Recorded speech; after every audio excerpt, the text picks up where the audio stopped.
Welcome back mga idol. Sobrang layo ng spot natin ngayon. Halos kalahati ng isla yung inikot natin. Dito lang kasi sa kabila ang kalma pag amihan. At andito na kami sa spot. 6 lahat kami. Baka sakaling surtihin kami dito. Sa tabi kasi nito, sanctuary. Alas 7 na kami nakarating dito. Umalis kami mga lampas na alas 6. Okay, prepare na tayo ng gamit natin.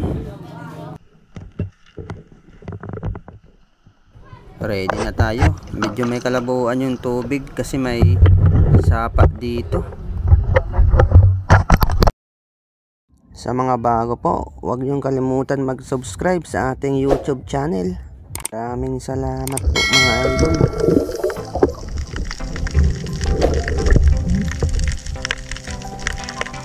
Ito ang una nating buhay na mano. Isang tambak. Malaki na rin. Siguro mga 3 guhit na rin ito.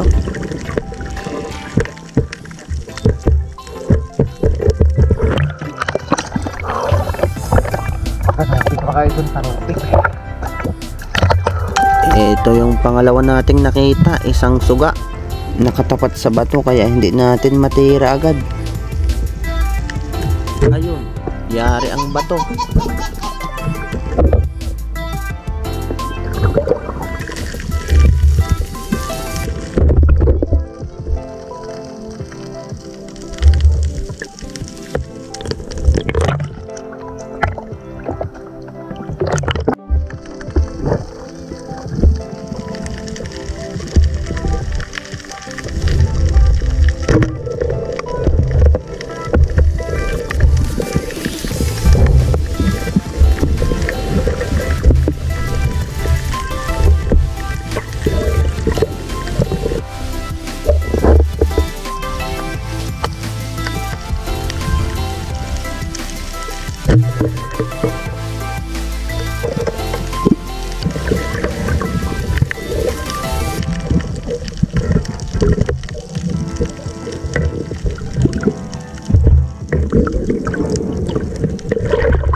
Manitis mga idol.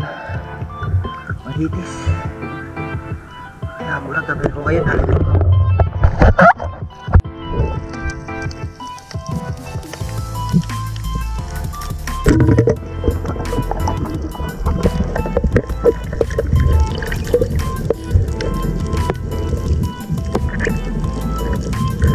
Nabulang tabi ko.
Ito lang yung huli natin mga idol. Nakadalawang tabugok tayo o orange octopus. Tapos may isang pusit.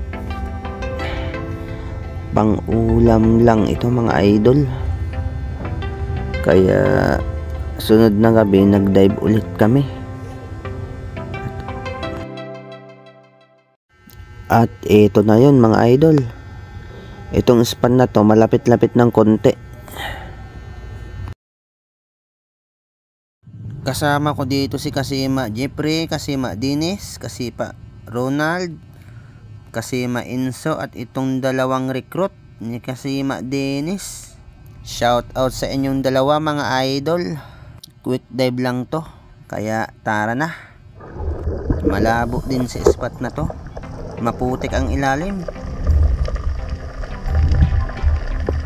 Ito, may nakita tayo ditong manitis. Ito ang una nating binabano. Good size na rin. Pang ulam na.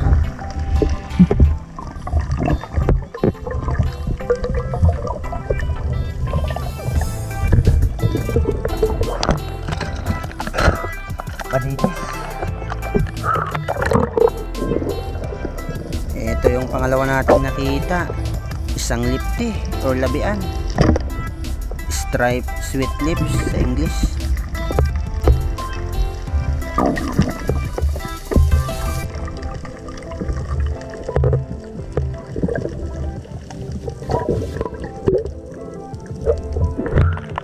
Lipti ulit.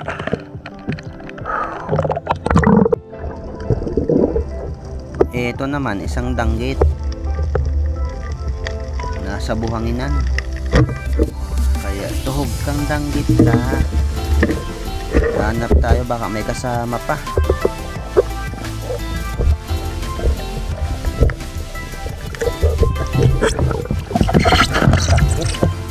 Oh, rabbit eh.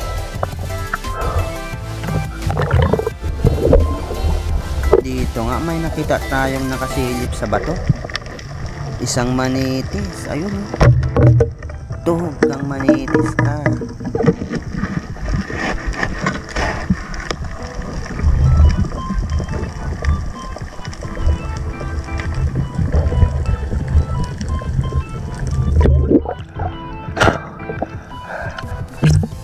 Manitis, master.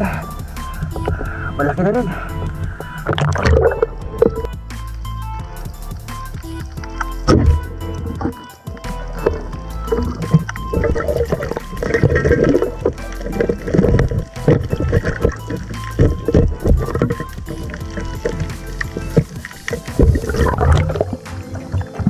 Danggit. Rabbit fish. Ito na yung panghuli nating huli mga idol. Pauwi na tayo. Nakakita tayo ng isang bagulan. Maliit lang pero pwede na rin.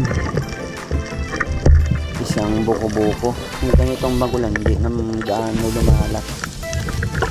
Mga 4 na gulis na rin ito. Kaya pwede na. Ulang butan.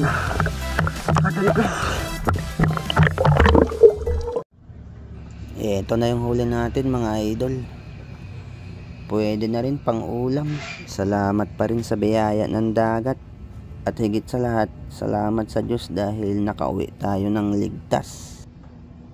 Kung ikaw po ay bago sa channel ko, huwag pong kalimutan mag-subscribe at i-turn on ang notification button upang maging updated kayo sa lahat ng bagong upload ko. Hanggang dito na lang po. Maraming salamat.